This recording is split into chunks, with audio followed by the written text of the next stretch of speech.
Hello friends, நான் இன்றைக்கி கசகசா பாயசம் செய்ய போகிறேன். அதுக்கு தேவையான பொருட்கள் என்னென்னு பார்த்துடலாமா? கசகசா 1 கப்பு, சர்க்கரை 1 கப்பு, பால் 1/2 லிட்ரு.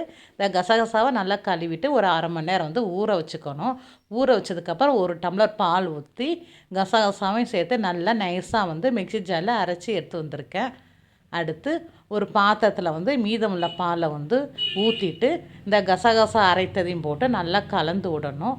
அடுத்து சர்க்கரையும் ஆட் பண்ணி நல்லா வேக வைக்கணும். இப்போ பாருங்கள், பால் எல்லாம் கலந்துட்டேன். இப்போ கொஞ்சம் தண்ணியாக இருக்குது. ஸ்டவ்வை ஸ்லோலே வச்சு நல்லா வேக வைக்கணும். வெந்ததுக்கப்புறம் கசகசா பாயசம் நல்லா திக்னஸ் கொடுக்கும். இப்போ நல்லா வெந்துருச்சு. ஸ்டவ்வை நம்ம ஆஃப் பண்ணிடலாம். நமக்கு சுவையான கசகசா பாயசம் ரெடி ஆயிடுச்சு. சேலம் குக்கிங் டைம் சேனலை like, share, comment and subscribe பண்ணுங்கள். Thank you friends.